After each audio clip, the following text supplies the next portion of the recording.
When a team is amazing at keeping the ball, passing the ball, like a classic Barcelona team with Iniesta and Xavi and these dudes, and you can't get the ball off of them for about 4 days, what do we do? What do we do? Quite simply, it's similar to parking the bus, the opposite. Okay, so the very first thing you want to do as a coach is you're going to have to set your team up to be disciplined. This starts in training, and I mean disciplined, because it takes one person to break from formation or one person to kind of leave their job, and then they're in. Because ultimately what a team's doing when they're keeping possession is they're trying to tire you, they're trying to move you, and they're trying to create pockets of space based off of their own movement and their own runs and their own tempo control and their own whatever. They're trying to move you. You've got to stay compact, you've got to stay focused, you've got to stay disciplined. I remember speaking years ago to Nigel Winterburn. I went on the Arsenal tour, and I was talking to him. He played left back for Arsenal in probably the best defence of all time. If you don't know what that is, Nigel Winterburn, Tony Adams, Steve Bold, Martin Keown, Lee Dixon, Steve Morrow to an extent, but these guys played in a back four, back five.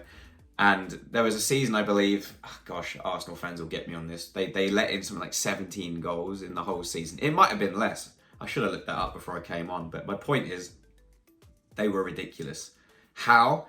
I asked Nigel, I said, how did you guys do that? And the manager, George Graham, he used to get them to hold a piece of rope in training.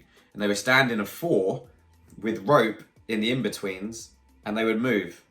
You know, like, so you think you can dance. And then the other team, the attack and defense, would have to play through. And then he would play with the numbers. He might do like a 5-on-4 or a 6-on-4 where they're outnumbered.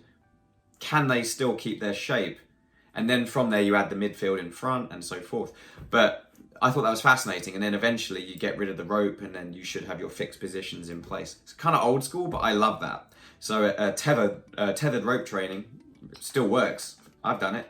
It does work. It's amazing. So yes, if they keep possession well, first things first, keep your discipline, keep your shape. Okay, very important. They're going to look to switch the play.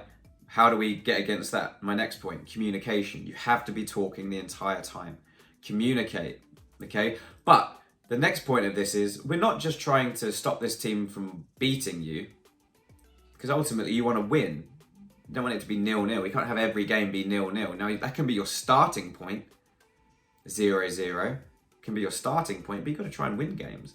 So your starting point does come from the back, and you build out. That's a problem I've had with my team, Arsenal, is we've been building from the front back. We should be building from the back out.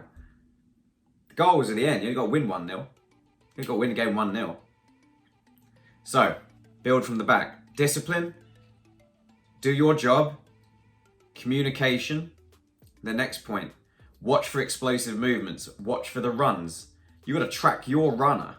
Okay? If they make a run, track your runner. And when they leave your zone or your area of discipline, communicate to who now needs to track that.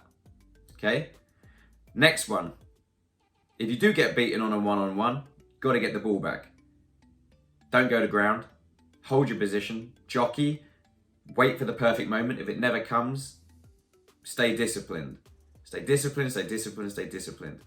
They beat you on a one-on-one. You've now got to get back into a position because your teammate has to come across out of another position. You've got to watch that space, refill it. Okay? Watch that. It's very important. Stopper and cover. If I miss my tackle and someone has to come across to save me, I now drop into their space, they drop into my space until we're able to get out and switch back to our original position. Very important. The next one. Be aware that they're going to pick on your weakest player. When a team keeps possession, often I talk about Lionel Messi and how he uses the first 5 minutes of a game to actually analyze the weakest parts of your team, your structure, and who's the weak link. If he thinks the right back's weak, guess where he's going to go live for 90 minutes, and he'll figure it out and he'll beat you, but that's because he's Lionel Messi. This can still be applied to everybody playing the game. So, if you know your player is the weakest, don't obviously destroy their soul and don't take away their self-esteem and their self-belief. Be aware as a coach that you're going to have to help them. An example right now would be Arsenal. Last manager, rubbish. New manager comes in and starts telling the left midfielder and the right midfielder, you've got to get back.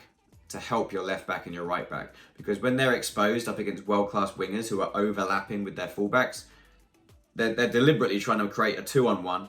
And it is a 2-on-1 because you're too lazy to get back to make it a 2-on-2, right? So this all comes from you, the coach. This all comes from you, the parent, watching videos like this and writing these notes down. And you should be writing these down. And if you're a player watching this, listen and take that advice, okay? So when a team is amazing at keeping the ball, they're looking to find spaces in you.